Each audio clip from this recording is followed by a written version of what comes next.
A different approach now in the fight against COVID-19. Some are asking if it is time we just learn to live with it. We have, but in a different way. At least that is what Spain has suggested, becoming the first nation in the world to propose treating COVID not like a pandemic, but more like an endemic, similar to the flu, something that's always going to be around. But the World Health Organization warns against that idea, especially with the high number of people hospitalized right now with COVID-19, and we are seeing the cases, particularly with Omicron, continuing to rise. Dr. Monica Gandhi is a professor of medicine and associate division chief of infectious diseases at UCSF and at San Francisco's General Hospital, and she is joining us tonight with her advice. Dr. Gandhi, as always, thanks for your time. Your reaction to the idea that it's time to start approaching COVID like an endemic versus pandemic. Do you agree with that? I think after the Omicron surge, it will be, but we need to get through this surge first. And actually, this was what Spain just proposed, was also proposed by Biden's public health advisors that had been originally on his task force last week in a series of papers in the journal, in JAMA. And essentially what influenza surveillance and control looks like is the cases are tracked by health departments, but hospitalizations are what are released to the public, that we only record COVID hospitalizations, meaning in this case, it would be only for COVID. And third, that we vaccinate. Fourth, that we treat people who are unvaccinated with oral antivirals.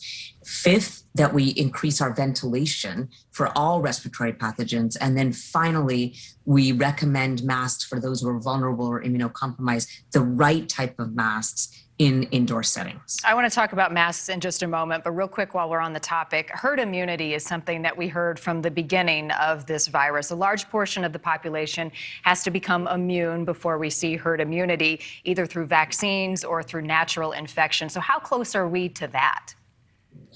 So, that definition in a way has changed to the word control or endemic. So you keep on hearing the words control and endemic. Why? Because essentially in traditional infectious disease definitions, it's not really herd immunity where our vaccinations protect others or our immunity protects others. It's essentially the word endemic. And what does endemic mean then? Get to endemic or control. It means that likely after this Omicron surge will be an endemicity because it's causing so much immunity, kind of a wall of immunity really to those of us who are vaccinated, those who are not vaccinated. It's causing so much immunity. It's going to bring the virus likely to what's called the endemic or control phase. And it's tough, I know, to predict, but once we would enter that type of phase into an endemic, would daily life change? Would some of the measures in place relax for people? Yes. I mean, if after the Omicron surge, it really pushes us into endemicity, then we're going to look more like the new normal. And that was actually the paper that the Biden advisors wrote in JAMA last week, that they called it the new normal. It will look a lot like the old normal, but with a couple of changes. One is ventilation in indoor spaces, and the second is recommending masks for those who are vulnerable, during periods of high cases. And then the third is keep on ramping up our oral therapeutics so that we always have ways to treat people who have declined vaccination or at risk for severe breakthroughs. I ask this out of only hopeful motivation for myself, my family, and everybody else out there, but how soon before we get to that? So if you look at South Africa and the UK, it caused so much immunity, the cases came down pretty quickly. So what are people postulating here? California's cases have already started to come down. New York City's cases have started to come down. If you want to look at what people have modeled, it's looking by the end of January. We peak in about, say, 10 days, the cases start coming down, and then by mid-February, we're more into that endemic phase. That is what the models show, and that's what I'm hoping. All right, I hope with you. All right, so evolving guidelines in terms of masks. Yet again, it does continue to erode public confidence in the guidance and the recommendations, but this is where we're at. So now we're hearing cloth masks, even surgical masks, offer little protection. So give me your thoughts on what people should be doing.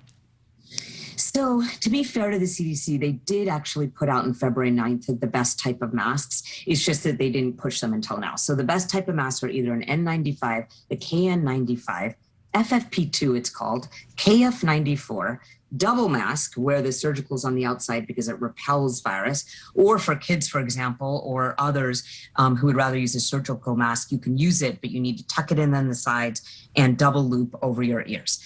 On February 9, 2021, they did actually put out this monograph, the CDC, and now they're saying, okay, let's really push those masks instead of cloth masks. Okay, so if you're wearing that type of mask, what is the proper maintenance of that mask? I mean, with the cloth masks, we could wash them. With the surgical masks, we threw them away, put on a new one. How about N95? New one every time?